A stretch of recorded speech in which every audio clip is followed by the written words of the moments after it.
Yes, quite a few times. Oh, great. That's Oof. good.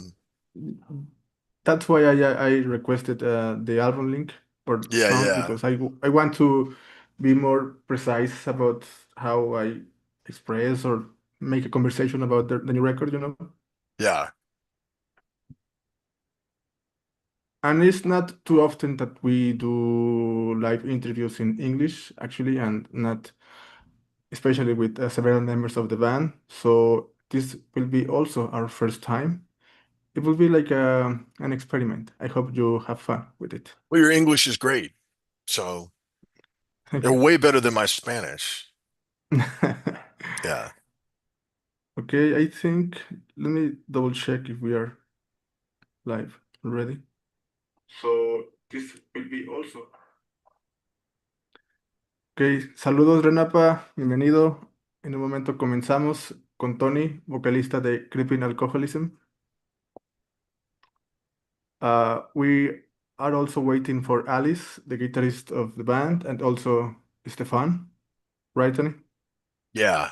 Yeah, they'll be here in a few minutes. Just coming in for Okay, yeah, okay, like two wonderful. minutes. Bueno, a todos los que nos sintonicen en esta entrevista, bienvenidos. Gracias por tomarse el tiempo. Es una entrevista en inglés en esta ocasión con una banda que, como ya saben, los que nos siguen, nos ha llamado muchísimo la atención los últimos meses desde que los descubrimos. Gracias a Vanessa, por cierto. Tony, we discovered your last record or your previous record towards the end of last year, maybe on November or October, and we it ended up being on several of our out lists, Yeah.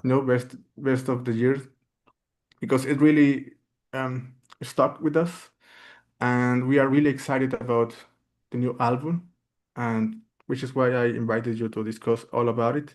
Thank you for accepting my invitation, Tony. Yeah, of course. Thank you for having me. And I'm very glad to hear that it made your top 10. This is the one we put out last year Yes, with with love yeah, with love. from Yeah. from yeah, yeah. And now you change colors from red to purple. I believe Yeah. that's I believe the colors are like a big statement for each record, especially with you Yes. dedicate. Yeah. Yeah, Um, definitely. Hector says, "Hey, so excited for this interview." Vanessa, hi Tony. I love you so much, guys. Speaking about the devil. Um, Let me ask you, do you have so much of an audience, or do you perceive to have big presence among Hispanic countries in your streaming metrics? No. I didn't I think so we actually my like stepbrother is from Colombia, right? And Mm, he and I are very close. And so he and I do a lot of like art together, right? Because he is like really into like Colombian art and like Colombian music. I also listen to a lot of like corridos from which are mm, Mexican. So I'll listen to like a lot of that because they're like really good songwriting, right? Like for like the best but and also like are very sad and like but in a way that is you know uh uplifting.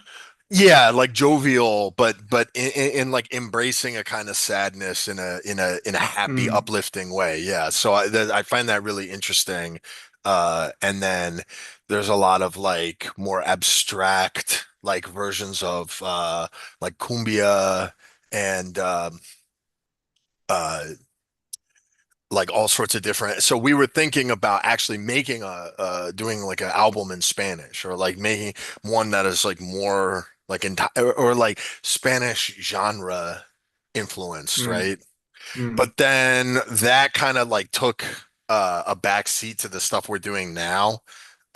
So it's ironic to us like that we have people in Spanish speaking countries because we were going to actually put out an album in Spanish. We might still do that, but um, I think that like So a lot of the style, like a lot of like the guitar that I write is like really influenced by all sorts of different Spanish music, like a lot of I use a lot of like chords that they'll use in like corridos and stuff like that, or even like more traditional Spanish music because it they have a really specific melody and harmonic style, right? That is a lot a lot more like pained than like your Yeah, traditional like Irish or like Scottish, more like Western European folk music is like way more majory and like happy go lucky than Spanish, which is like a lot of Spanish music, which is a lot more like mixed emotions, which I find really interesting. yeah. It Same with it have tends you to ever be listened to more dramatic. have you ever listened to like pop music from like Iran from like the 70s? Not That really. that stuff, it's like the chord choices and like the melodies and harmonies that they choose for the pop songs. This is like stuff that is like you'd sell in like vinyl at like a record store or something. It's not like orchestral, it's not really like folk music, it's a pop song. That kind of stuff, it's really unique to me because it blends the like uplifting, happy with the more like melancholy, sad, almost like evil at times. Like they use a lot of like um really like dissonant Yeah. uh and Spanish music does that really well too, um especially stuff like corridos and anyway. So what you're saying is that you have been directly influenced by corridos, Mexican corridos, Yes. Yeah, corridos. yeah. Oh yeah, yeah. Wow, Yeah. interesting piece of information. Yeah. Because actually, one of my main curiosities is like to unveil the mystery behind what makes your sound so peculiar, because it's not that conventional in a way. Yeah. As you mentioned, there's a quality to it like that push you away while also being drawn in by the sadness or Yeah. the aura of it. It's an interesting quality for music, I would say. Oh, here we go. Here they are. Oh, I guess Peter's there. Yeah, they all live together, so they'll be coming in on the same. Hey, What's hello good? guys. Hello, guys. Can you hear us? Yeah, yeah, we can hear you. What's good? All Nice to good. meet you. Yeah, yeah. Nice to meet you guys. My name is Alfonso. Welcome, welcome. Please be It's comfortable. Stefan and Alice. Alice Peter, my and my Stefan. appearance. Actually, Tony told me that excuse me, I didn't get you. Your sounds cut off. Your mic. Oh, yeah. We just had Pete, joined by also. Yeah, Okay, they yeah. all live in a compound together. It's a narco syndicalist compound. Something like Uh, that. Yeah. well, welcome to your first interview with a non-English medium. I hope you have fun. My English is a bit broken, but I guess I can manage to speak for an hour and a half. I'm It's really pretty good. excited. There's no problem with your English. Thank you, thank you. Yeah. Well, I was speaking with Tony about if you guys are surprised about having an audience in Hispanic countries so far, or the response from Hispanic audiences. Have you received feedback?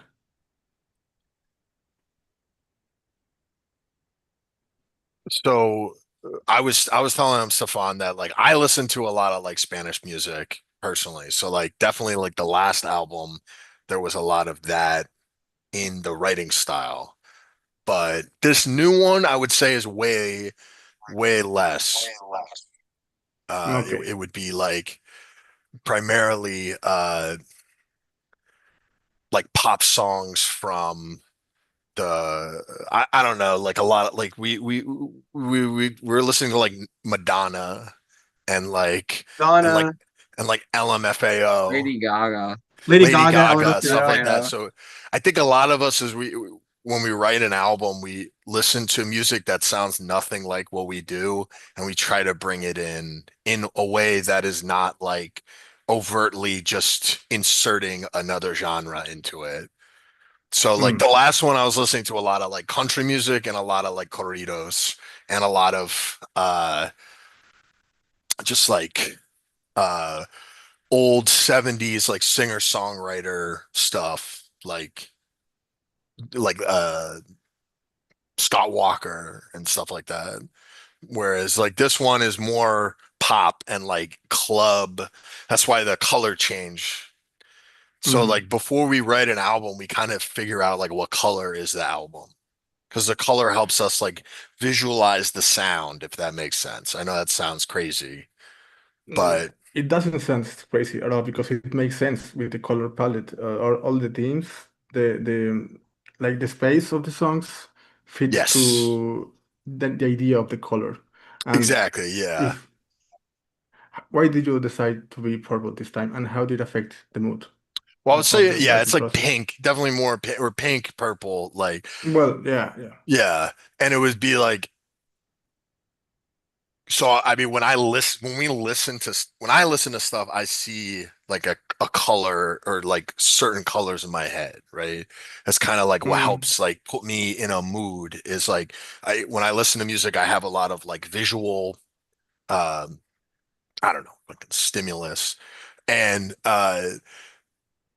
it really helps us when you're dealing with all these different genres. It helps you like pinpoint on a vibe with this color. And for this album, like conceptually, we wanted to do something more like clubby and like more uh like we Yes. use we use the term baby girl, mm, uh like something more like playful and like exciting, euphoric. Like the last one is a lot like red and bleak and depressed and stuff. This one's a little bit more. This one's still very depressing, but it is also like it's meant to be sort of like a club music for like a terrible night out or something. So you have all the mm. bad things happening, but it's also very exciting and there's bright lights. And so we thought pink was like a really good way of capturing that. So Okay, I want to discuss the album in detail, but I also want to address all of you with a fundamental question, if you allow me to. Could you share how you first discovered your taste for heavy or extreme music, and what sparked your interest in playing an instrument and writing your own songs in your early days? you guys want to go? You go first, or I will. First, All right. Heavy and extreme. You said. Um, I've always had an interest in just like stuff outside of I guess what you would say is just normal um like pop or alternative. I enjoy playing I play guitar and like it's my solo project. Bottom surgery, and I do a lot more like extreme stuff in that realm, and it's just always kind of appealed to me. I don't really have like a solo point of reference for that. It's just kind of been something that I always have an interest in, but Tony kind of like picked up on that, and I actually joined the band just kind of like as this record was being finished, and there's some elements from my personal music that have kind of like bled into that, but most of it is I don't know. I would say that we're kind of rooted in the metal scene in general as far as crippling goes, and I don't know. So, I if the new album it sounds a bit heavier, it's because of you,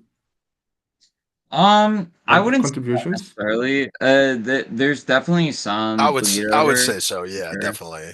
Okay, Tony would say Yeah, so. yeah. Well, because like And I think the three of us are all fighting for what we're trying to like pull the album, and it ends up being like in the middle, you Everyone know what is I mean? pulling Yes, to There, yeah. decide. there's a lot of different influences like throughout all the members because a six-person band is always gonna have like a lot of different inspiration kind of thrown in there. And I think mine definitely comes from a heavier side of things. Um, and everyone has a very like I would say kind of eclectic taste in music. We don't all listen to the same things, and we don't all like enjoy the same things necessarily, but it does kind of inspire like just what we do in general. I would say, and there are like kind of heavy elements that have come into this band like since I joined it. Um, like there's never been like really like kind of metal vocals on a Crippling record before um I was part of it. So Oh, I don't know. I think that and there hasn't been yet in any of the singles or anything, so that's still like it's something that's yet to be introduced to the public in general. But yeah, it's I think that we all kind of just um have actually. our own kind of interest in music, and it kind of just leads to the sound in general. And how about you, Stefan? Yeah. So I think I've always had an interest for like just generally guitar centered music. Mm, And then I think when I was like in high school, started listening to more like abrasive stuff, and I never really stopped. But I think I was always, I'm not just attracted to like metal or like hardcore, deathcore, or whatever. It's more like I'm attracted to just like very like the extremes of stuff, like the very catchy stuff or the very abrasive stuff. Um, but I think I started getting more into like the synths and electronics side of music later on. Like I think really um, being in Crippling really helped me experiment with like synthesizers and more experimental ways to make noise than just with guitars. and do you also have your own projects before joining the band? Yeah, I joined Crippling, but before I'm still in Coma Witch, and Mm, that's like a more of a deathcore, very abrasive project. So it's very different from Crippling, but in a lot of ways, I pull from the same well for when I help write stuff. And me and I Tony, want to. Yes, uh, please continue. yeah, yeah, we like when we work together and stuff. Like we sometimes we like clash, sometimes we like are on the same wavelength. It's like it's definitely a pull and push and pull. I see. And you, Tony, what can you say about your upbringing with With extreme like metal, extreme yeah, music I as a mean, whole? honestly, like I've had like a love and hate relationship with heavy music. When it was like probably the first music I ever got into was heavy music. And then I was like, when I was really, I mean, I guess the first music I got into, if I'm being honest, is like pop music on the radio, right? Because I was Mm, like a child. And so I would like, I didn't know shit about music. I was just like, I'll just listen to whatever's on the radio. By the time I was like 12, right? I was mm, like, okay, I'm actually like forming an identity and like trying to listen to shit. And I was listening to like Slipknot. I love Slipknot and fucking, or even just like Alice in Chains and I know it's not heavy, but I'm 12 years old, so like I was really yeah. into that kind of stuff. I was really into that band The Haunted, which are who are playing Damnation, so that's kind of fucking crazy because I was into them like blasting their shit on the bus when I was like 11, 12, and that's pretty fucking cool. But then I was like, fuck all heavy music. This shit's dumb. This is for fucking kids. I'm smarter than that. Then I got into like super hipster music. And then I was like, well, fuck this. This is like missing something. And I got back into heavy music and uh I got really into uh Sunbather, like the Deaf Mm, Heaven, because I was like a real hipster at the time. So I was like, oh, this is like the kind of uh, uh like heavy music that I can get down with because it's like it's like hipster enough for me, but also like still very heavy. And then I started listening back to a lot of older bands, so I don't know.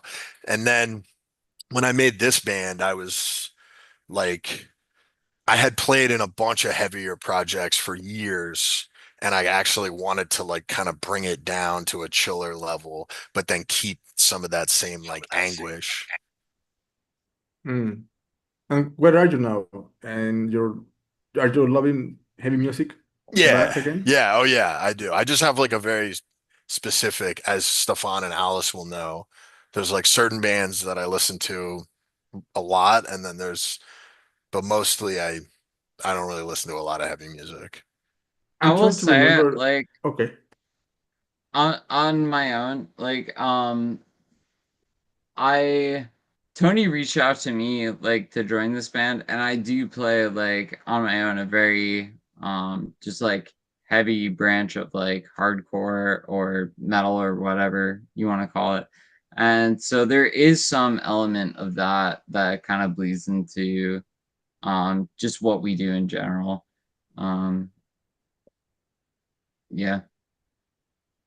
Well, because Well, like I feel like my favorite kind of music is like people who are in like really heavy projects, like really extreme, and then they kind of chill out and they get and that because like in your early 20s, your teenage years, you have all that energy and your like rage against everything and visceral hatred, and then it turns into this like deep, dark, like general yeah, dormant depression and like hatefulness for everything, but in a much more like I don't know, like early 30s way, like peaceful way. peaceful like hatred. Yeah, that's where I'm Yeah. at.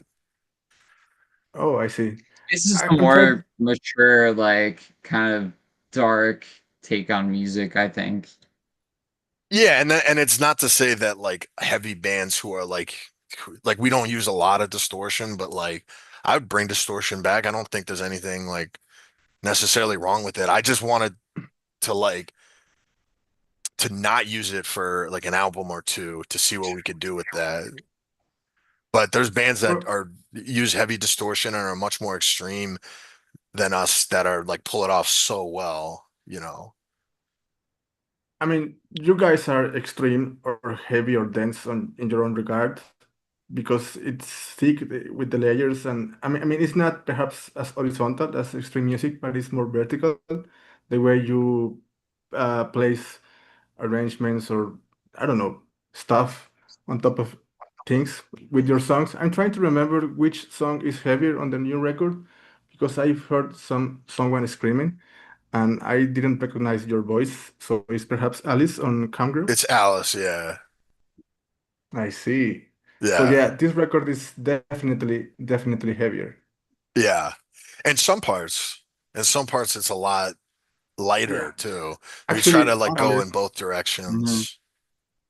yes, perhaps one of my favorite songs came at the end and is one of your softer ones, Mary Kate and Ashley. Yeah. Beautiful song. Oh, I thank don't you. know how you guys pull it off because it's between all that ugliness, but it's really impactful. Oh, thank you. Yeah. That was gonna be a single. We were just talking about that the other day, but then we were like, nah, save it for the album. Are you gonna release more singles for this Yeah, record? yeah, we have one coming out next week. It's a May I song, ask it's a song which called song? Pliers. Oh, also one of the heavier, It's dense. two more, yes? Or is it Yeah, I just think we I one? think we have two more. We have Pliers and then we have one more after that, the one called Bed Rot. That's one of my favorites. Okay, nice. I have a lot of things to say. I don't want to get ahead of myself because I will lose the sense of structure in this conversation. But let me ask you, because you guys are in other projects on your own and you use also your time to write and perform to all these other bands. Um, do you think that find that easy to write music without getting caught up in the pressure to finish each song? And do you think that mindset helped you release 3 singles and a complete 15-track album so quickly? So you're saying like, do we have a hard time Yeah, seeing the songs like as complete songs versus just being right. like free and writing? Without Uh, obsessing with finishing the song. I would say, yeah, we do have a hard time with that. That's just something I struggle with a lot. Me personally, I don't know about, but I find that so we have different phases, right? I mean, I think that uh, before we even know what the album's going to sound like, it's like brainstorming. So literally anything goes. Mm. Any idea you have, send it. We have a big Google Drive of everything. Put it in there. We'll listen to it. It can be as outlandish as possible. It can be like whatever the fuck you're trying to do. You can try to steer the that's like for the first like 3 to 4 months of writing. It's just like bang out a million of those drafts. Then once we go through those and listen to those, then you get an idea of what the album's going to sound like. And then you have now you have like a real vision of what you want. Then we make new songs with that vision in mind. You know what I mean? That's when it's hard because you're no longer writing like freely. You're writing with a very specific like vision in mind. And it can be really tough to be like outside the box and creative there because you're confining yourself. But at the same time, you have to confine yourself a bit. That's sort of how you make that vision happen, right? So it's definitely something we struggle with where like these guys will show me really great ideas. I'll show them ideas and it'll be like, wow, like I love this, but like it doesn't work in like what we're trying to do right now. So we have to put it on the back burner or like maybe it's good for something else. Like I don't, and it's really tough because you don't it's not like you're sitting down like writing code or building something with your hands. It's like way more It's not spontaneous. Like you kind of it's just not a randomly get ideas throughout your day. Like, and sometimes they're in line with what you're trying to do, and sometimes they're not. So I think it's really tough. That's for me, that's been the hardest part. but And it's also me and Stefan specifically, we're in multiple other projects, like even together outside of Crippling. So it's like it is like we have to sit down and kind of center ourselves when we are drafting for Crippling and be like, all right, this is what we're writing for. Because there is like a specific sound, I would say. Mindset.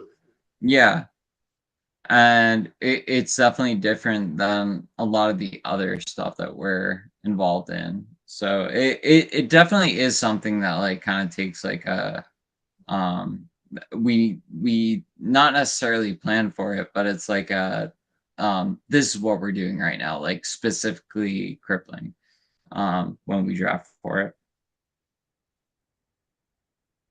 and because of this process of the band in which you put hard work into these songs to make it fit or work whatever way you please, do you often discard ideas or try to, I don't know, make it fit in another song? Uh, I mean, I would say that the process for a lot of the writing and stuff, especially when it's like still pre-production and like, the set like the album track lists aren't even done, or like we don't even know how many songs it's gonna be. Like, it's a lot of it's very like, oh, this is good. Oh, but maybe we should put it over here. Okay, I like that idea you had earlier. Let's bring that back and put it here. It's very like Mhm. modular at times where you're just always shifting stuff and everything's very like honestly like the process nothing is set in stone until it's in the hands of the distribution. That's what I'd say. Yeah, I asked, okay, yeah, continue. if you talk to like the guy we recorded in a studio. So we like book studio time in advance, and then we have a mixing engineer, Eric Sauter, who has been great. He's fucking like another band member. He's like really shares a vision.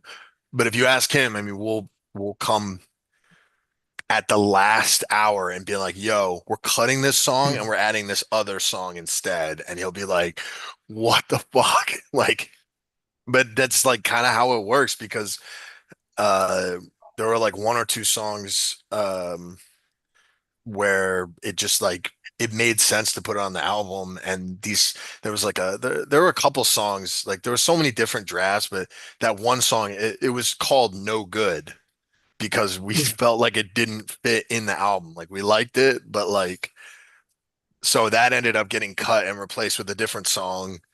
So I don't know. It's very chaotic. It's a chaotic process. It's kind of nice when you're like done and you're like, all right, we can just chill for a couple months. And there's so many drafts from like this one too that will never see the light of day just because it's like stuff that especially I was throwing around when like I joined and like it and I joined relatively I feel like the album was like half done too when like I came aboard and like there's like some ideas that like I threw out there and like just probably won't get used maybe on a future project will and some that just like didn't make the cut so there's always like stuff that's just kind of floating around in our Google Drives and stuff. I want to point out that I notice how you uh, reuse the scenes of Lipstick with No Lips on Cam Girl. Why did that happen? Or We are reuse very what? similar. The synth melodies of Cam Girl with the song Red Lipstick with No Lips or something like that. Yeah. Is this my idea? My impression? It sounds Is it really is similar. it the same? No, I think it's just it just sounds similar. Uh well, the thing I mean, I I think thought it was like a deja vu or something. well, And I that's the enjoyed that thing. It's melody. like we do, it's not going to be exactly the same, but like we now will say like put a lipstick part in there, like puts Ah, so I it's see. not the exact same melody, but we're like put like something like this in there, and then you change it a bit or yeah. But yeah, like are you talking about the main synthesizer melody and lipstick and the Yeah, main for, synthesizer in the song because Cam Girl? Yeah, it starts that's fucking yeah, intense and then it transitions into something yeah, soft, yeah, really yeah, unexpectedly.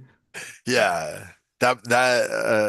I think that I mean the reason why that is like the center of the album. That is like the main song for the main character. And so that's why it's like the longest song. It's the most like dynamic. And so we really were like pulling elements from other songs in there and trying to make it representative of like the album as a whole. It's funny because we weren't actually referencing Lipstick, but we were referencing a song earlier in the album, which probably we were referencing Lipstick in that. So that's Uh, how it's like, I see. yeah, Well, we use a lot of the same tricks again and I again. I remember you once mentioned in an interview that the previous record was meant to sound like the kind of music you will hear playing on the radio within the world of the songs. Yeah, With that in mind, how far removed is the new album from that world? from that world. I mean, it's like it's the same world. It's just different characters in a different part of that world, and it's even more so like the I songs. feel like it's leaning farther into that. Exactly, Hmm. yeah. Where it would be like, this is what these people in this world would listen to like on their night out. Like that song that we put out, When Sentimental. when Miss when when when when nobody's listening or speaking to him, like on the dark, the songs that they will put on the dark. Yeah, yeah, yeah. Or it's like these characters in this made up fictional world, like this is the type of music they listen to on their night out, like that sort of thing.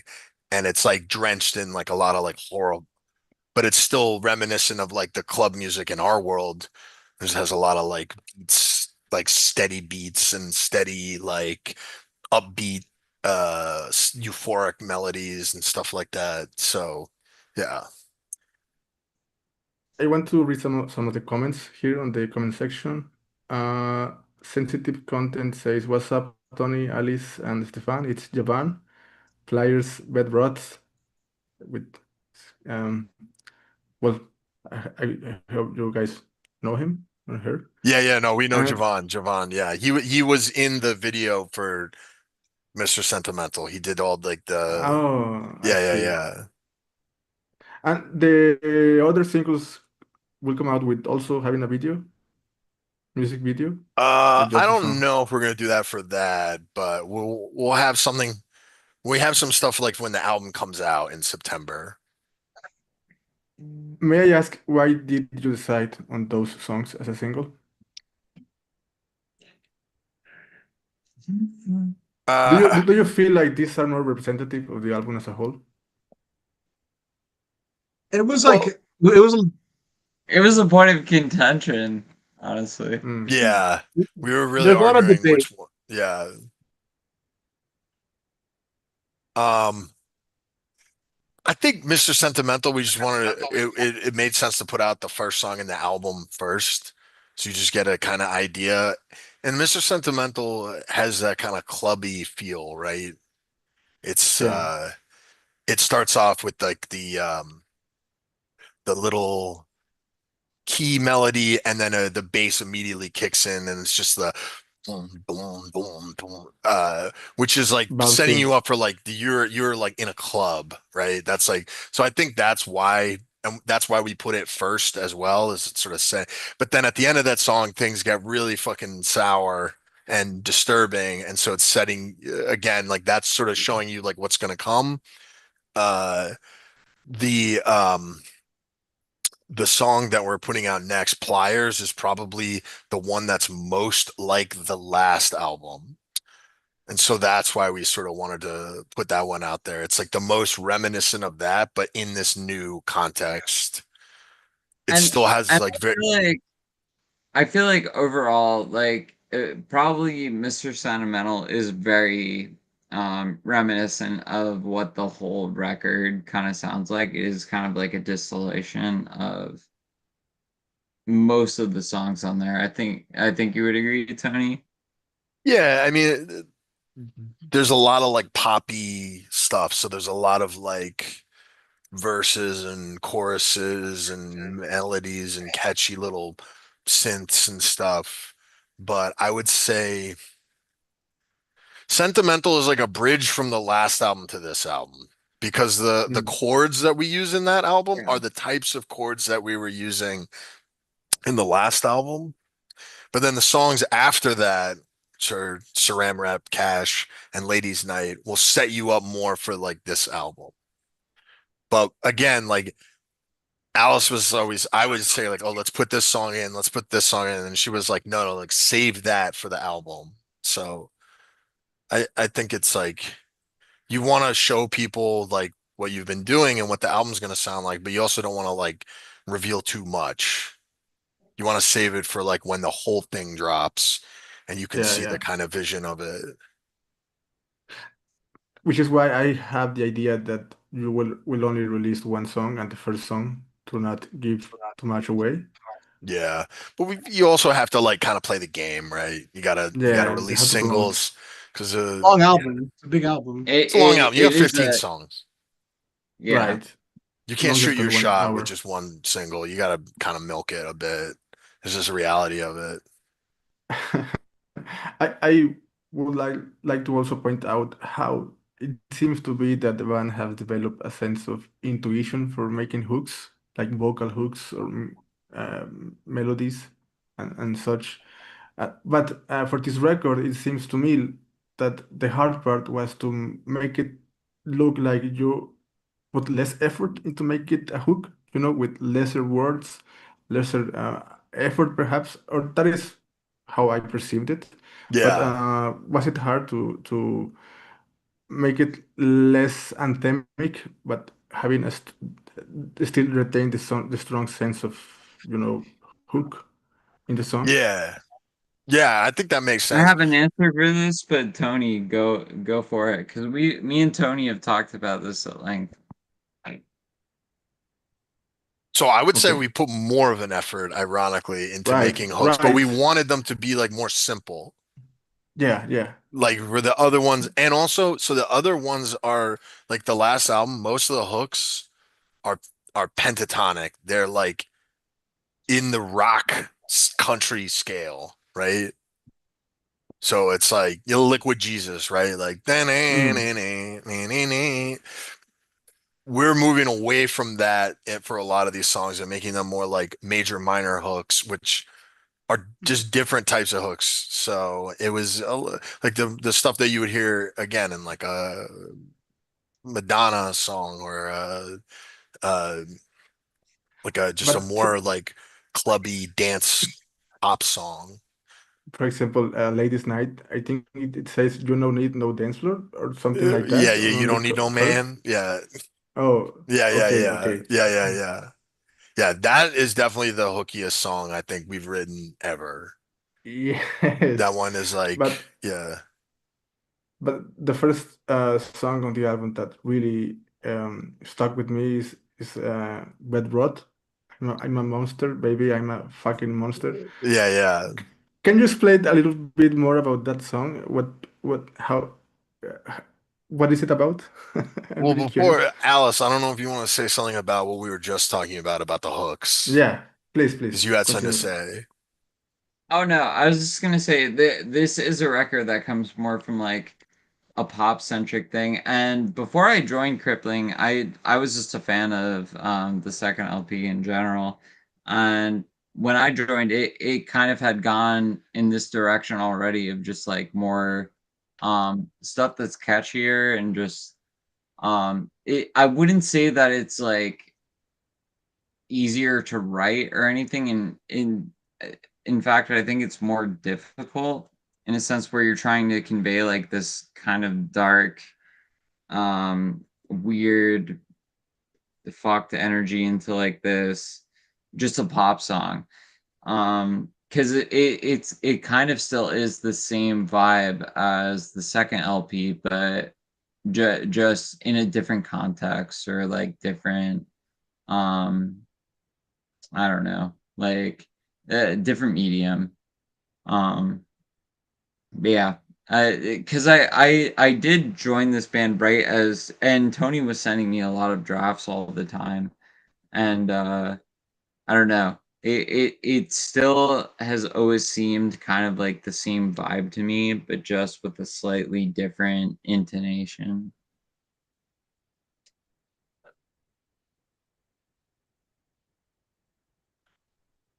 Yeah, it's definitely harder. I would agree with Alice. Like, the more hooky, the more catchy, the more pop, it gets harder to write while still maintaining like the darkness that we kind of want, right? I think that's Yeah, Yeah, it it's something would, that so that's like kind of like I mean when I asked Alice to join, we were already like good friends and had even worked on some stuff like casually, but she put out this record called Glue Core, like glue, like Elmer's glue, and it was like so fucking weird and fucked and like pained, like painful energy that I was like, I want to like bring, like, I want to like grab her and like bring that pain into like what we do. Because it was like, you know what I mean? Like, especially because like, I think Stefan and I are more pop fans. Like, Stefan definitely, he's in a deathcore project. He's in a bunch of like post-hardcore stuff. But you like the pop, you get down with the pop for sure with yeah, me. Tony knows I have like a sweet tooth for like that type of Yeah. early 2000s 2010s pop music, of course. Of Yeah. I've always really enjoyed, and I always come back to especially the best of the best from those eras. So I've I remember just even sitting down with Tony and just like mashing notes on a melody until we got exactly what we wanted. And after Yeah, like hours and hours of just trying to get the yeah. best he could come out with. Yeah, I mean, I would say Stefan and I are like in the vocal hooks, like for the choruses and stuff, like that's where we really like shine together. Mm. But whereas like I would find Alice is bringing more like she's keeping the like darker energy. And like even when we show her hooks, she'll be like, it's like, nah, it's like it's too much of a deviation from that. There's nothing like dark about it. Mm.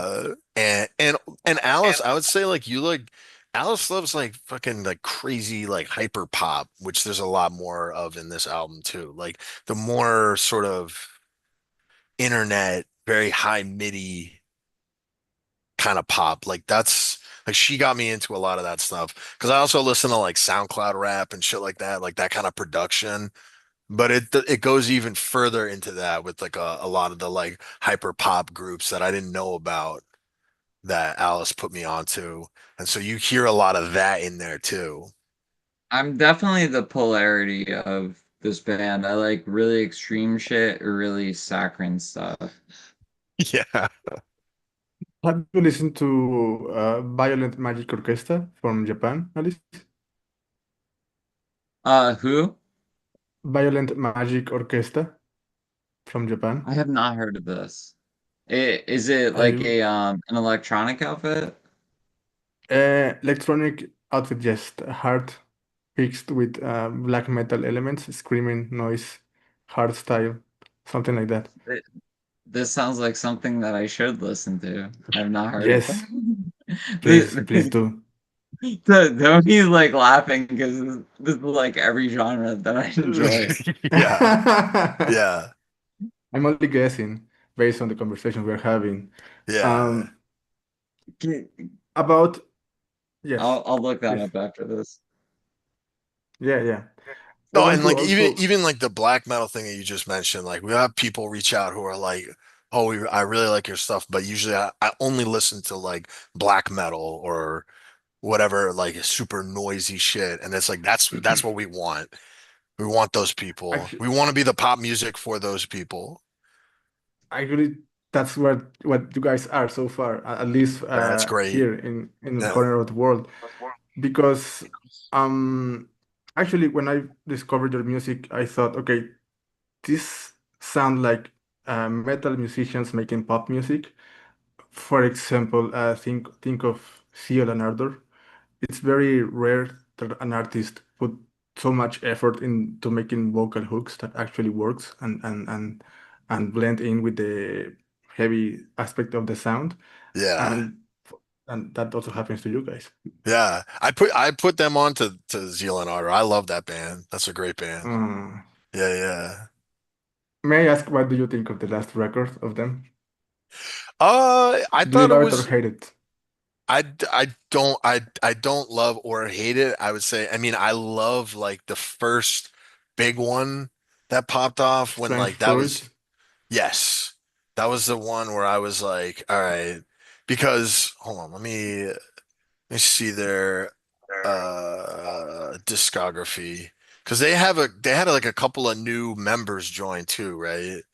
So like Yes, it was that album, first Manuel with so The Devil is there's Fine. the Stranger Fruit, which I think, which I love. The one before that, I love even more. The Devil is fine. That one is like my Yes. fucking favorite one. Um, and then since those two, I'm like, I think it's awesome, but like those are my two favorite for sure. Not as good as the source, the original ideas, I think. I'm not saying any of that. I'm saying for me personally, what I Well, I'm saying it. resonate with. Okay, you say that. I didn't say that. Yes, Yeah, but I'm I also a big fan. What I'm saying is that the first band or artist that pop up in my mind while listening to you guys for the first time was Cielo Nardo, and because of it, because the vocal hooks are really strong, and make a big presence in that's all of your awesome. songs. Thank you. That's really good high praise. they're awesome. Yeah. Do you guys find attracted by bands that also put an effort, a conscious effort into making hooks that are like above uh, medium mediocrity, I would say? Absolutely. Well, Yeah, of course. mediocrity. Yeah, no, I would I say, didn't yeah. find Uh, a Yeah, better yeah. word. No, I'm I know sorry. what you mean. Yeah, yeah, yeah. I No, would it's just I very, would say it's like very I mean, direct. You're like, yeah. mediocrity is not either good nor bad. It's just exists. It's the status quo, I status think. quo. I would Yeah. say I think we all really gravitate towards just even like I know Tony like he's a big fan of like even Blink 182, and like for Oh me like yeah. I would listen to like a lot of like pop punk or like even like the Smiths and stuff like that. Like uh and Alice of course. I listen to a lot of pop music. I listen to just like a bunch of 2010s pop music, like Lady Gaga, even Katy Perry at points. I don't know. Just I like stuff like that. That's just like very appealing to the ears. Not to say that that's like my whole musical diet, but I do enjoy stuff like that very much. I have a question here about the song Pretty in Pink, asking if it's loosely based on the movie or inspired by the No, movie. no, no, No, no, not no. at It all. just came from, yeah, it just came from like the plot of the world that we were building. What can you tell But us about the plot of the world of Camgirl? Because so I mean, it strongly suggests to Lost, perhaps. I might be yeah, a wrong. little bit. So it's, I mean, the main, there's a main character who goes by different names because she keeps changing her name in our in this album world, and the songs are different people in her life, mostly men or other partners in her life, and or people, and eventually she does become a cam girl, so it's like people she meets in that world, right? And it's sort of showing you like the trajectory of her uh just life in that context, in that world. Like the first song is like her, that's her first boyfriend, and then the second song is about her dad, and the third song is about her later boyfriend, and like so on and so forth, people that she starts working with. So there is like a plot to it, and it ends with the last song with her ultimately like breaking ties with this recurring character who is like constantly trying to like control her through just like controlling all her money and like trying to psychologically control her and get her anyway. So it's like it's a bit of a happy ending, although it's like kind of fucked up. Um, so that's one layer of it, is just the plot of it, right? The more like metaphorical layer would be trying to like come to grips with um like the relationship between like sex and power and then money, which is not original. That's like something a million different artists, filmmakers, other like albums have touched on a million times, but it's like our way and trying to put it in like a modern context, right? Like very internet based. Very, everything is moving to this like digital space, and it like the increasing like loneliness and alienation that people face as a result of that, while also like it's a lot more like dopaminergic, like it's there's a lot more like immediate pleasure, right? With the in the digital world. So like sort of like looking at all these things. So I don't know. I don't want to give away too much because like people will get what they get out of it. But that's like what we, those are the kinds of conversations we were having when we were making this. And that's why it's very like club based. There's like a big hedonism and like sort of like worship of pleasure Yeah. uh in the album, but also showing the sort of like horror underneath that. Um Is this why you kind of dress your voice a little bit more? Or sounds like it's hidden in the mix. It's with lower volume than on the previous record. And on my mind, this makes sense because it affects the mood of the record. It make it sound a lot more pinkish Lonely or or Pink? Yeah. lonely. Yeah, yeah, Yeah, I mean, so it's not so much that the my voice has gotten lower in the mix, is that the bass and the synth has gotten higher. So yeah. like trying to make things like way more like wall of sound and like synth rich synth baths. I think actually my voice is like around the same level. It's just everything around it has gotten so much louder.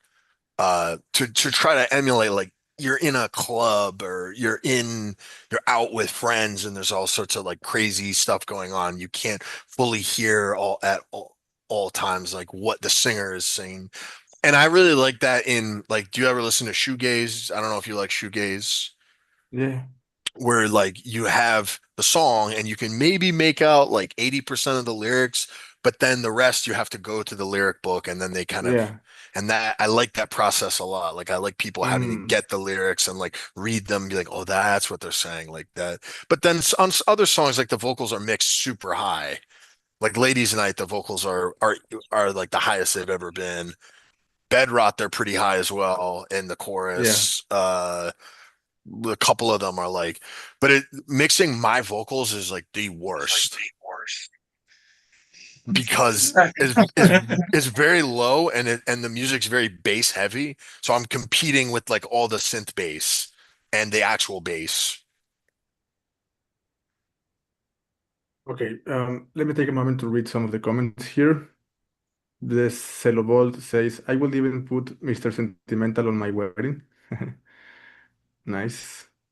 Nice. Um, Daniel Baltasar says, there is a song I have to say called Cuando Mario Hugo no está, and its melody makes me remember to Liquid Jesus. Am I crazy or am I a poser?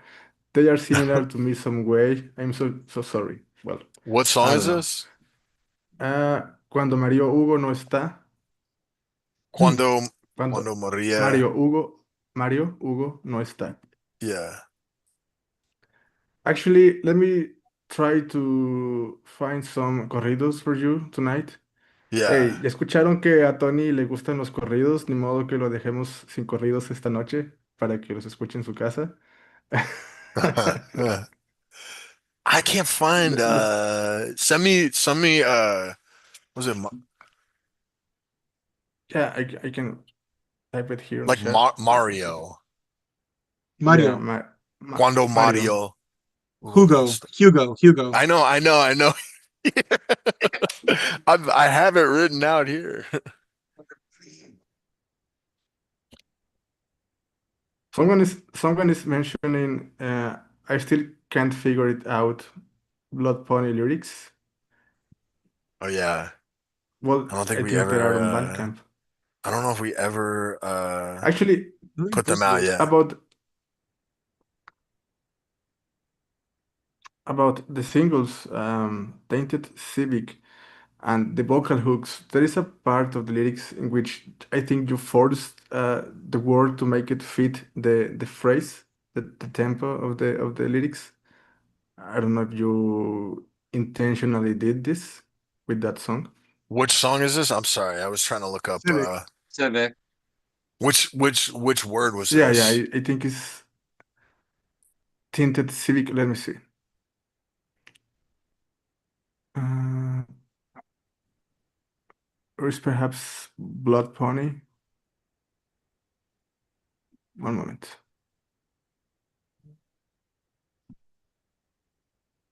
Yeah, no, it has to be Tainted Civics. Tinted Civic. Anyway, someone is saying a lot of songs that make you wanna get up and dance. And also Hector is mentioning, but that deep voice blends perfectly with the mood and the tunes. Yeah. Thank you, man. I'm sorry, what Yes. was that a question or sorry, I didn't. Oh, it was a comment from the Oh, public. okay. I didn't know if you wanted me to like talk on that. Thank you for that. Yes, if you want to add something to the comment. Well, I think that's just like that's what my voice, that's the comfortable range for it. So like they're kind of confined to that. And actually I use a lot of different vocal features. I think there's like six different vocal features on this album because like I just can't do a lot. I'm kind of confined to like I have like my lower stuff and then if I'm like screaming I can get high. But like that's so to like fill out a lot of the songs, you get like vocal features on them. I think I can identify the vocal features, but other times I don't know if it's you or someone else disguising as you, because it is not as clear. I Yeah, think you're yeah. very good at disguising your voice with different techniques of stuff like that. Well, thank you. Well, I want to ask you about the album cover. It's the previous record. I love the album cover, and it made me think immediately of another band that I also like called Haunted Horses. I don't know if you guys Yep. Yeah, know yeah, them. yeah. I know them. They're great. They have a record like a red album cover, and almost immediately made me remember to that album cover. But Yeah. now you present again a very perhaps disturbed is the right word for the imagery there. Yeah. Yeah. Definitely. Um, it's we were trying to so for the like aesthetics, like the visual aesthetics for this album, we were trying to blend like pink. There's an aesthetic called Mick Bling or MC Bling. Have you heard of this? It's like a visual aesthetic. And it's like No. early 2000s MySpace, baby girl, like super colorful pink, uh, like sort of online, I don't know, just like doll vibes, right? Y2K, Y2K type Y2K, vibe. yeah, very, very much Okay, that. okay, okay. And trying to blend that with like the more like abstract, like sort of horror aesthetic that we have throughout. So like for this, we have an artist. His name's Eric Rocher. That he did all the art for this, and so we took his art, which is very fucking terrifying, and then we added that like pink filter to it to try to make it more in line with like the other the mic and then we have some more like aesthetic visual stuff coming that'll come out in like the form of merch and stuff that'll come Mm. out like when the album comes out. But for right now, that's just the album cover. But so that piece that Eric did is is supposed to be like someone's self-image, right? And it's like in a sexual way, right? I think that the literal piece was called like the trailer park girl or something, and it was supposed to be her like horrific self-image of herself, which informs a lot of her like self-esteem and then bad decisions and like forming harmful relationships with certain predatory men, right? So it like worked really well with this album, which is that's kind of the plot, right? And so she is actually very beautiful, but that's how she sees herself as this like grotesque monster with big tits, right? And so another big thing in the album is how like um your self-image and your like insecurity will like informs your self-esteem, which will make you do all sorts of bad things and get you into like really terrible dynamics, typically like sexually or romantically. So that's where that Yeah. comes from. It's like that is how Mm. the main character sees herself, as this like grotesque monster. When she's not, but that self-hatred, right, is like sort of what's driving her. When you're dealing with these subjects and you're messing with the with the weirdness of music, I will say it might look enticing to lean further into the weirdness of these ideas. How do you like refrain yourself?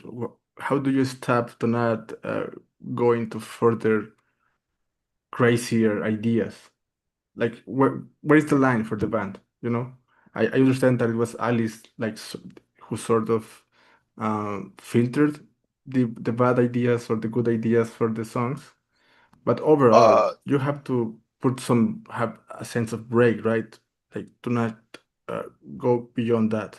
yeah, I think everybody filters stuff. It's just people filter in different ways, right? And it's typically it's more aligned with like their taste in music, right? And Right. so I think that's a real big challenge of what you're describing is like how do you go weird, but how much is too weird? What are you trying to accomplish? And like I could see us doing albums later that are way weirder, where we sort of say we're not trying to write these pop songs anymore. We're just trying to go like full down the rabbit hole. But right now it's like what we're into, right? That's kind of like Right. what is getting us excited right now, but that will change. So Stefan, I don't know Are if you want to are talk about that. also are you referring more to like the lyrical content or like Yeah, just the yeah, yeah. musical style? To Yeah, not yes. I have an answer for this. Again, like not to like just piggyback on what Tony said, but there were times when he would send me stuff and be like, "Is this too far? Is this like just kind of not like something that people will connect with?" And I think that a lot of the times it's just kind of we we had an idea for the record and like a vision for again, like he said, this world that we're building. And personally, as an artist myself, I just feel like it's kind of you want to tell the story more so than like worry about like it's a conceptual album, right? So it's not the type of thing where Tony isn't saying these things, it's the character saying these things. And I feel like that's kind of um basically the route that we're taking for this one. And the last album too. Yeah, it feels like a spiritual successor of the previous record because it's Yeah. very connected. The ideas, the overall aura of the songs, right? I would say yes. I think this album does what Padded Room does, but like it takes it in a different spin. I think maybe pulling less from like country or these 60s and 70s songwriters, maybe pulling more from this like Y2K glitter bath pink aesthetic.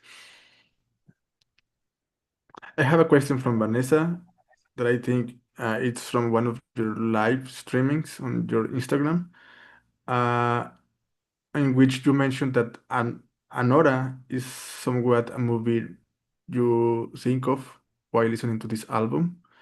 And she is asking what kind of sensations are uh, familiar with this album and the movie Anora. How would you I describe that? think that I said that. um and it's maybe Tony doesn't connect with that in the same way, or maybe he does. But I remember that that was like a sentiment that I held, and it's kind of like just someone again like a young like 20 something woman going through like the most fucked up shit that you could um go through, and honestly, I'd seen that movie after I even had heard like any of the demos for these songs or like stuff that we were working on. Um, and I don't know, it just gives me kind of the same vibe in general. It was just kind of like a remark um in that live stream. I do stand by that, and I feel like everything that I've contributed to that is kind of like coming from the same realm. Um, but yeah. Okay, well, I'm saving the movie for. I was saving the movie for after listening to the records, so I might watch it uh, the weekend. Do you have a movie or just a fan that you relate to this album, the ideas, or not even a movie, something else? I mean, the movie Baby Girl, that one came up. Okay, know that movie. Let me Google it. No, don't watch that movie. Are Ah, you are you are you serious? That's funny. I mean, a little bit, yeah. Little, Uh, it's some in there. okay, so the movie from last year. yeah, with Nicole Kidman. Okay, I Yeah, see. yeah, I haven't watched it. How about you, yeah. Tony? Watch Anora first. Yeah. Okay.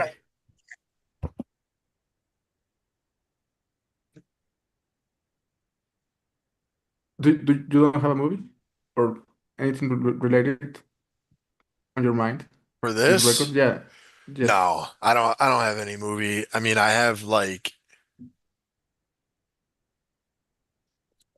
I mean, there's stuff. There's definitely I definitely see the Anora thing because like that movie opens up and you're in this strip club in like New Jersey or like New York. I forget where it is. I think it's Long Island, and everything Yeah. is like again like a glitter bath and like there's all this fucking splashy lights and everything's sexy and there's like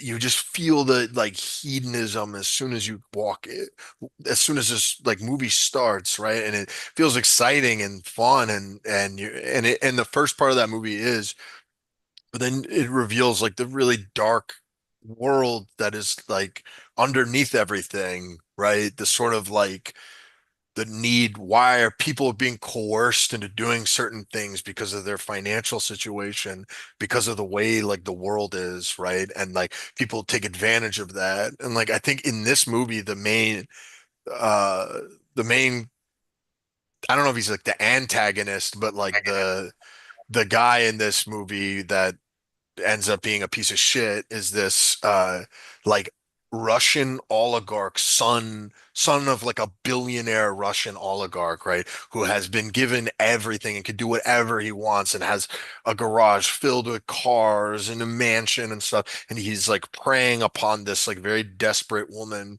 who's working in as a stripper in Long Island.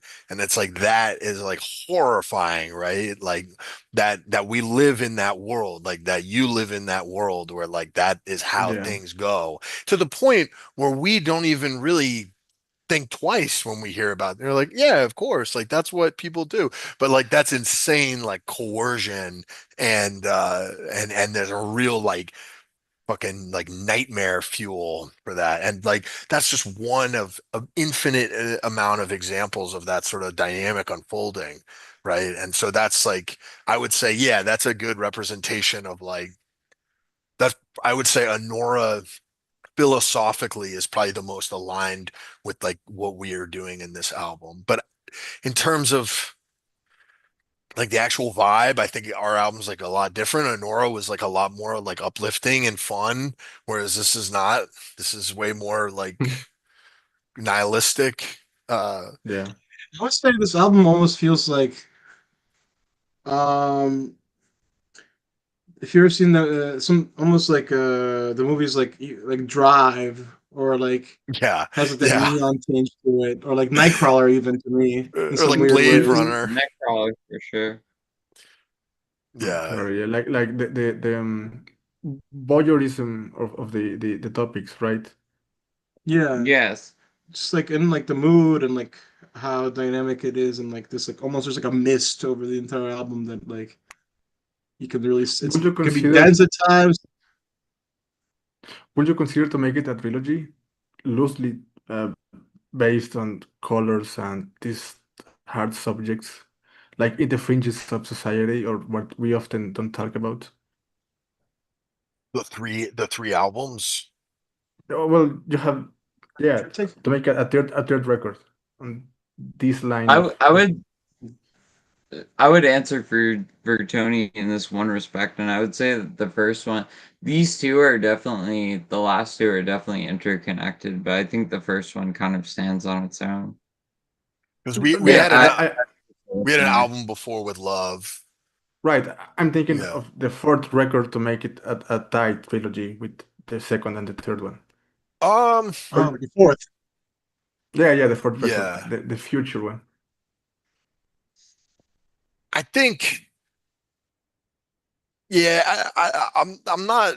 I don't know exactly because like a trilogy it sort of implies that they're like that there's like a through line plot wise, right? And there's not necessarily. Uh, uh, like they are kind of really distinct characters. They're Yeah, distinct. They all kind of exist in the same world that like we create, but again, it's a fictional world, so we can put as many different sub areas of that as we want. I think I think the to answer that question, like we're always trying to like connect back to the previous thing. So you try to go hmm, somewhere really new. Like that was a big fear we had was like, is this album like so different from the last one that it doesn't even make sense, right? So it's always trying to like connect back, but that's more of like to do with the music itself rather than like the plot or the characters. It's more like does this make sense as like a continuation of the project rather than just like why don't we just start a new project with a new name like so I yeah, think yeah, yeah it's they're all connected but I wouldn't consider them like a trilogy or anything. If I was to I do a see. trilogy I would have to like plan it out beforehand and be like, this is Okay. this world, this is this, and this is that. Like, that's not how this happened. I had no idea about this album when we were writing the one before. So it would feel like retconning or like disingenuine to call it a trilogy. Okay, I see. Let me read another comment. If the album could be a film, which director would you think can achieve the most accurate vision of this world you described? Uh, Probably like Who a, goes first? Like, uh, um, here, let me, I do have an answer for that. It would I be, think Stefan has the answer, his answer, right, Stefan? I mean, I have an answer, but I think mine's gonna be different from Tony's. I think yeah, yeah. he's got something in the chamber. I was gonna say Tarantino. I would say Oh, that for the last one. That's the last one, maybe more. I would say for but this one, it's more like a Gaspar wouldn't No. it wouldn't it be wouldn't it be better a series with different director for each episode instead of a movie? No, I think it would be more like a you ever watched Gaspar No? Yeah, yeah. Yeah, like that with Yes. that's that like voyeurism you're talking about where it just feels like you're this ghost going through like I'm or trying like a to. movie like Climax is probably like really similar where all this fucking crazy shit is happening and you're sort of going through and the voyeurism has this lens of like detachment from it, right? Yeah, It's kind of like you're just seeing this at like a dissociative distance. You recognize how fucked up it is, but it doesn't hit as hard until like after the fact. but however, I will say that this record demands an emotional response in return from the people who listens to it, because it's not like you came out like um, safe in a way. You are affected by the mood. You are affected by what happens while listening to the full record. I think this album definitely. It's honestly like it really spans like it really paints with a crazy big brush or color palette because I think in a lot of ways it has some very dark moments and it has some of like the brightest moments too like in the same album as far as like dynamic mood shifts like as you heard, some of the songs will be like very much like pop and like sugar, and still have some of that salt and the caramel, but and then you'll hit the next song and it'll be something like almost like gut wrenching or like Darker. dark and disturbing. Yes. Yet, you decide to put two similar songs or with similar vibes, um, tied at the end of the record. It's, let me see, Tara Vista and Mary Kate and Ashley. I think both of these songs are the most. I want to use the word feminine, or the softer, Yeah, yeah, pink-ish, yeah. No, definitely, yeah. Uh, right? but yeah, like in the way in the instrumentals for sure. And Yeah, and it comes before the last part, which is the most intense of the record. yeah, yeah. I mean, those. It's funny because like those two songs are they are very like light. Like the beginning of Terra Vista almost sounds like it's like a Coldplay song, right? It could be like Yeah, yeah. uh but it's like about this like horrible person who is like talking about why his children don't talk to him anymore because he's so abusive and and insufferable, and then like and just uses people for money, and then so it's like trying to always strike a balance, and sometimes like uh the darker songs might have like more positive characters, and then the lighter songs will have like much more like evil characters depending on Yes. it, and then sometimes the darker songs have really evil characters too, but um so I don't know. I mean, it's all vibes, right? Like we when we were Yeah, picking yeah. this album, picking these songs, like that, you don't. It's not like you articulate it formally, right? You're just sort of saying like what just like makes sense for us. Color. Color, yeah, that's why color is like a really big. If I don't know what the color of an album is, I can't write to it. And so you can repeat the color for that If I don't know future what the record. if I don't know like what the color of an album is, I can't write stuff to it. I have to like kind of know that first because again, it's Right. all just vibes, right? And Yeah. I mean, I think a lot of artists will like retcon stuff, right? They'll be like, "Oh no, like this is supposed to like represent this at this level, and every granular level is calculated." That's bullshit. That's just not how like you write music. That's not how you write any creative work, I don't think. It's not how the brain works. Like maybe some people do, I don't know, but like I don't I have not met people like that at like such a granular level, right? Like obviously you have concepts that are guiding you throughout this thing, but it's not like every little bit is calculated, you know what I mean? Yeah. It's unconscious, like it's all happening like behind the scenes. Before we end the conversation, I would like to take a moment to ask you guys about music recommendations, music that has really caused you a big impression on your taste recently. Recently, Yeah, yeah. I don't know if you want to go. Um, uh, Recently or from when we were making this album? Like, It can be whichever to decide. Um, I think, at least for me, I kept coming back to first. I want to say Fame Monster. Uh, no, sorry, The Fame. That album by Lady Gaga, and I would listen to that, and then I would go and listen to maybe like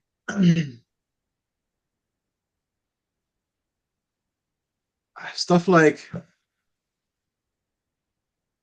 I'm blanking because I would say like even Worship and Tribute was something that I would listen to at the time, or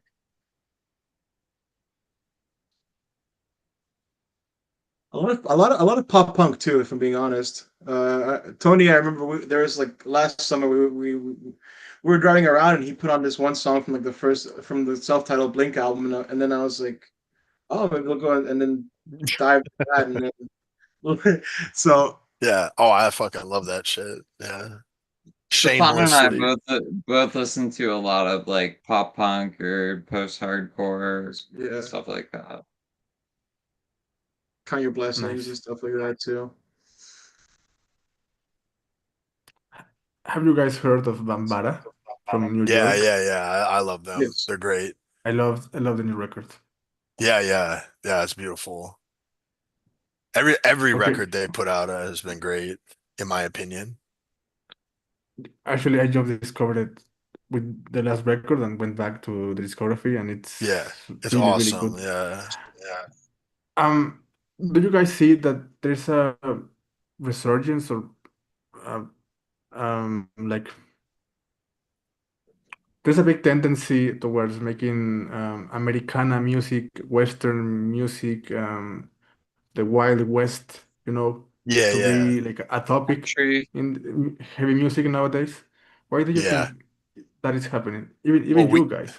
I mean, we do that shit too. Yeah. I mean, I would say the last album was like really, this one is, we wanted to get away from that because, we did it for the last one and it's like, all right, now time for something else. Like, I feel like we said what we wanted to say in that world, but yeah, I mean, I think it's done. It could be done really well. It can be done kind of fucking shittily, or if that's a term. I mean, I think it can. It doesn't. I I wouldn't say it's like a huge resurgence. It's more in like the more artsy kind of like Yeah, goth, and a lot of goth too. Like is getting more Americana. The problem with Americana is like you're really confined with the types of colors and like yes, not to say that people can't innovate and be really creative in that world, but it is, I find it for me, for my dumbass, like I consider it uh it, it works really well for certain things, but it can be a bit confining just because most Americana is inherently going to be pentatonic, right? And then there's certain chords that work and there's certain chords that don't work.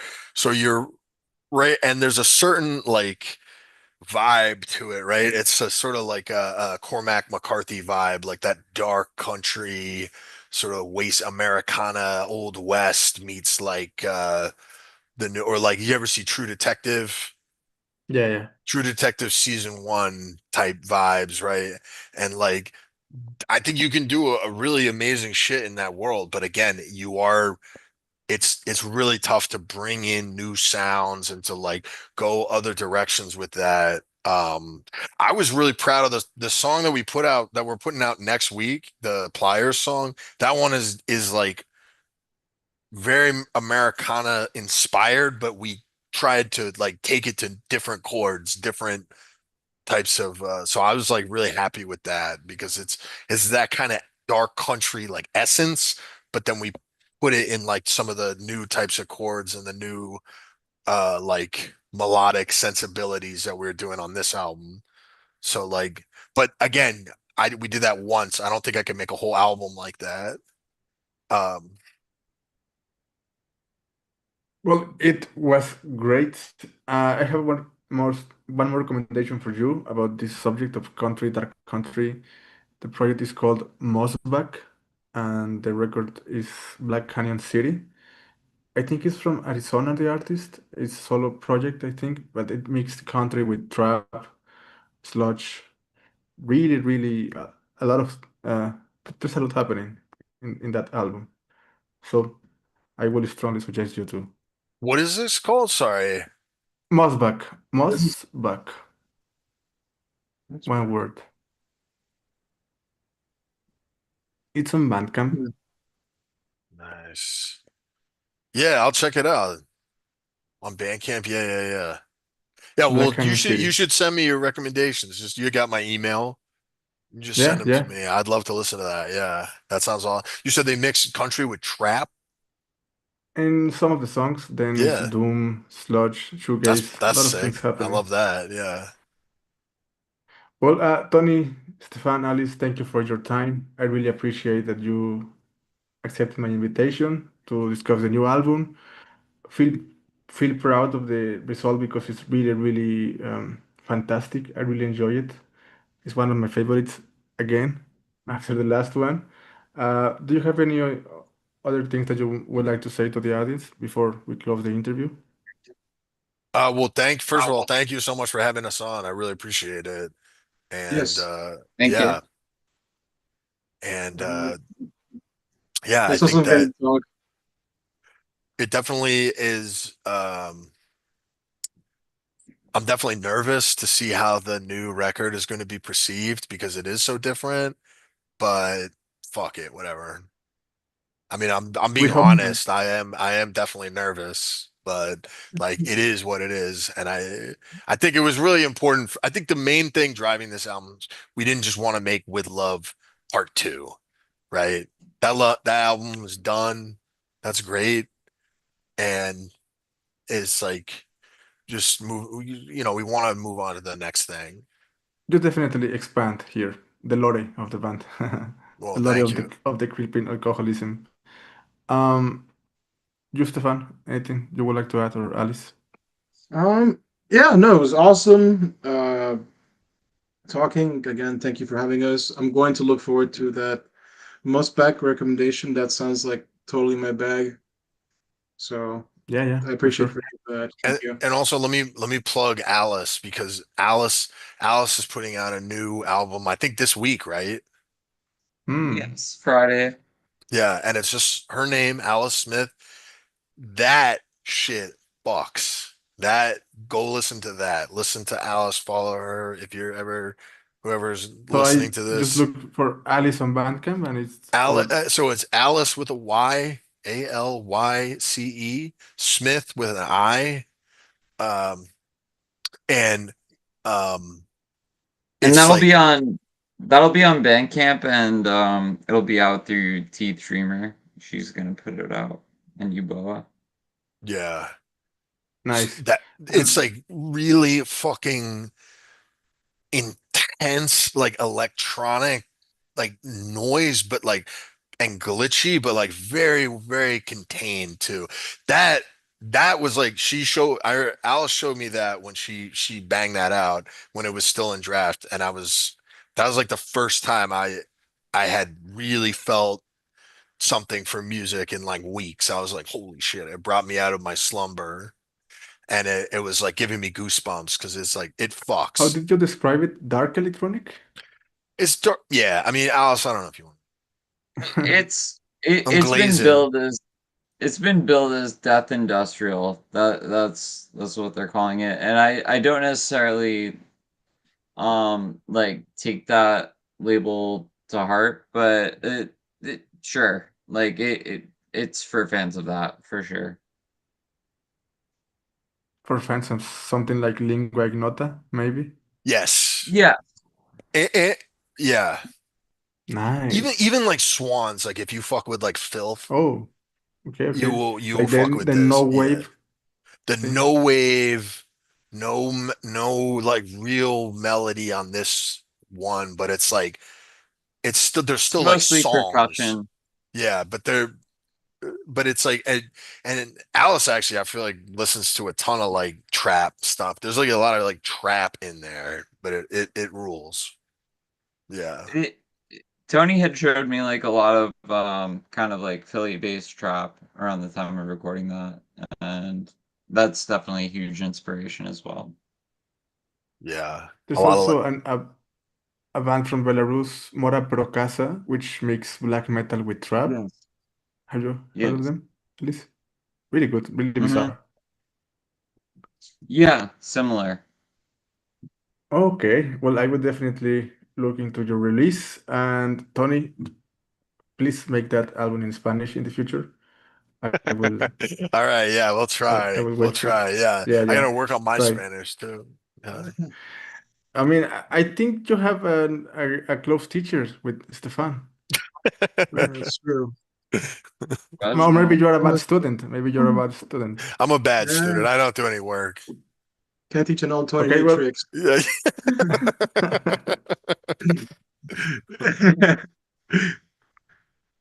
Well, again, thank you for your time. Have a good night, and I hope to see you next time on the fourth record, if there is a chance.